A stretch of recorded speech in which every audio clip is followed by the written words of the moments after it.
ఏం చెప్తారు? ఆర్థిక వ్యవస్థని పెంచే ఏ కార్యక్రమాన్నైనా మనం అభినందించాలి. ఇప్పుడు రాత్రిపూట కొనేవాళ్ళు ఉంటే, డిమాండ్ ఉన్నట్టయితే ఒక రెస్టారెంట్‌కి కానీ, లేకపోతే ఒక షాపుకి కానీ, మనం ఎందుకు అనవసరంగా అడ్డుకోవటం? ఇతరులకు అసౌకర్యం లేకుండా ఉన్నంత కాలం వ్యాపారం గాని, ఒక ఆర్థిక కార్యక్రమం గాని ఎంత ఎక్కువ కొనసాగితే అంతగా ఉపాధి పెరుగుతుంది. అంతగా ఆర్థిక వ్యవస్థ పెరుగుతుంది. కాబట్టి దానిలో అసలు మనం బేషరతుగా అంగీకరించాలి. అంటే ప్రభుత్వాలు ఈ దిశగా ఎందుకని ఆలోచించట్లేదని మీరు అనుకుంటున్నారు? డిమాండ్ ఉండాలి కదా! డిమాండ్ సార్ ఇప్పుడు ఆ డిమాండ్ రోజుల్లో అనేది ఏమనుకుంటారంటే ఆహ్, అక్కడ కోలాహలం ఉంటుంది. రాత్రిపూట డిస్టర్బెన్స్ సెక్యూరిటీ లేని ఇష్యూస్ అట్లాంటివి ఏమైనా వస్తాయంటారా? అంటే సెక్యూరిటీ పరంగా. ఇప్పుడు కొన్ని ఏరియా ఇప్పుడు ఉదాహరణకి హ్మ్. నేనున్నప్పుడు మనం ఇక్కడున్నాం యెస్. భాషాకోటలో. అక్కడ ఏం జరుగుతుందో మనకు తెలియదు. రాత్రా పగలా తేడా లేదు. మీకేమైనా డిస్టర్బెన్స్ అనిపించిందా? వినిపించట్లేదు. ట్రాఫిక్ కానీ, లేకపోతే అక్కడ షాపుల్లో షాపింగ్ జరుగుతుంది. ఇంకోటి గాని. అలా డిస్టర్బెన్స్ లేకపోతే ఇబ్బంది లేదు. కొన్ని ప్రాంతాల్లో అక్కడ రెసిడెన్షియల్‌గా ఉండి పాపం అక్కడే షాప్ పెట్టి ఆ షాపు గొడవలు జరుగుతున్నాయనుకోండి. అరుపులు కేకలు ఉన్నాయనుకోండి. మిగతా వాళ్ళకి భంగం కలగవచ్చు. కాబట్టి 100కి 90 పాళ్ళు పెద్దగా ఏం ఇబ్బంది లేదు. ఇతరులకి అసౌకర్యం లేనంత కాలం రాత్రి పగలు అన్నదానికి తేడా ఉండాల్సిన అవసరం లేదు ఆర్థిక కార్యక్రమాలు. ఇవాళ సాఫ్ట్‌వేర్‌కి స్టేట్‌లో రాత్రిపూట పని చేయట్లా యెస్. మన యెస్. వాళ్ళంతా. ఎందుకని? అంటే మనకు రాత్రి కొంతవరకు అమెరికా వాడికి అనఫిషియల్‌గా పగలు. మనకు 12కి, 1:00 కూడా ఇప్పుడు నడుస్తున్నాయి. మనకు అమెరికా ఎవరికైనా వాడికి పగలు. హ్మ్. మరి వాడు పగల్లో మనం ఉపయోగించకపోతే నష్టపోయేది మనం. యెస్. మనం పోయి హాయిగా ఉద్యోగం చేస్తున్నాం. జీతాలు పొందుతున్నాం.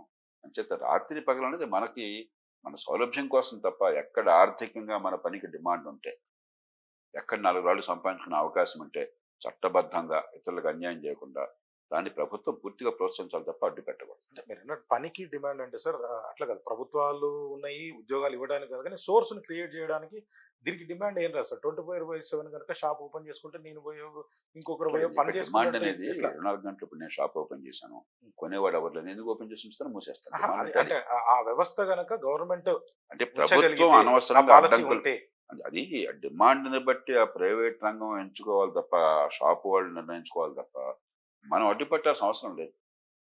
అట్లే కదా సార్. ఇప్పుడు నేను షాప్ పెట్టుకుంటా. ప్రభుత్వం ఒప్పుకోదు. నాది 10:00, అందుకని 11:00 ఆ క్లోజ్ ఒప్పుకోదు చేయమంటున్నది. నేను చెప్పేది ఆ ఒప్పుకోదన్న మాట తీసేయమంటున్నాను. హ్మ్. మనం ఎందుకు ఒప్పుకోకుండా ఉంటాం అసలు? వాళ్ళు వ్యాపారం చేస్తుంటే నీకెందుకు ఆ గొడవ అంతాను? నీ పన్నులు వసూలు చేసుకుంటే నువ్వు ఒప్పుకోకపోవడం ప్రతిదానికి. అందుకని లైసెన్స్ రాజ్యం పోవాలంటే ఏంటి? హ్మ్. ఈ లైసెన్స్ పర్మిట్ రాజ్యం పోవాలంటే అర్థం అది. ఆర్థిక కార్యక్రమాలకి ఆంక్షలు పెట్టబోకండి. వాళ్ళు అన్యాయం చేయనంత వరకు.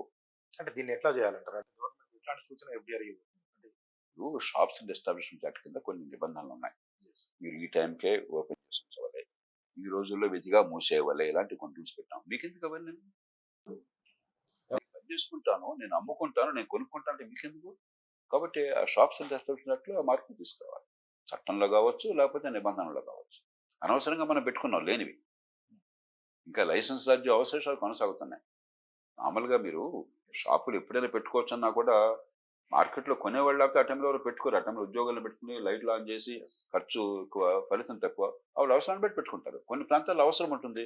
ఇప్పుడు కూడా ఉదాహరణ 24 అవర్ మెడికల్ షాప్స్ ఉన్నాయి. కరెక్ట్. మనకు అర్జెంట్‌గా అవసరం అయితే వస్తాం. అందరూ పెట్టుకోరు. ఎవరో ఒక యెస్. షాపే ఉంటుంది. ఎందుకంటే అందరికీ డిమాండ్ ఉండదు. కాబట్టి కరెక్ట్. కొన్ని చోట్ల షాపులుంటాయి. ఆ టైంలో ఎక్కడ తెలుసా రాత్రి అర్ధరాత్రి మందు అవసరం అయితే మనం అక్కడికి పోతాం అక్కడ. మీరెందుకు అడ్డుపడటం మధ్యలో మళ్ళీ? గవర్నమెంట్ ఈ టైంలో మూసేయి, ఈ టైంలో ఓపెన్ చేయి నీకెందుకు అంతా గొడవ? జరుగుతుంది సార్. నేను అందుకే తప్పది. దానికంటూ నిర్దిష్టమైనటువంటి పాలిసీ అది గవర్నమెంట్ తప్పు. దగ్గర లేదా? అనవసరంగా మనం గవర్నమెంట్ ప్రతిదానిలో వేళ్ళు పెట్టి అన్ని నాశనం చేశాం మనం. ఏమన్నా ఉంటే గవర్నమెంట్ చేయాల్సిందేంటంటే, ఆఫీసులు వగైరా నడిచేటప్పుడు కొంచెం స్టాగర్ చేసుకో స్కూళ్ళున్నాయి. ఈ ట్రాఫిక్ కంజెషన్ లేకుండా ఒకే టైంలో అందరూ స్కూళ్ళన్నీ పిల్లలెళ్ళటం, ఒకే టైంలో రావటం వల్ల ఏమవుతుంది? ట్రాఫిక్ గందరగోళం అవుతుంది. దాంతో పాపం టైం పోతుంది. అక్కడ కొంచెం బై బై రూల్ అక్కర్లా, బై లా అక్కర్లా. అందరిని కూర్చోబెట్టి స్టాగరింగ్ చేయండి. మీరు 7 గంటలకు మొదలెట్టండి. మీరు 8 గంటలకు మొదలెట్టండి. మీరు 9 గంటలకు మొదలెట్టండి. కరెస్పాండింగ్‌గా క్లోజర్ టైమ్ కూడా కొంచెం మార్చినప్పుడు ఏమవుతుంది?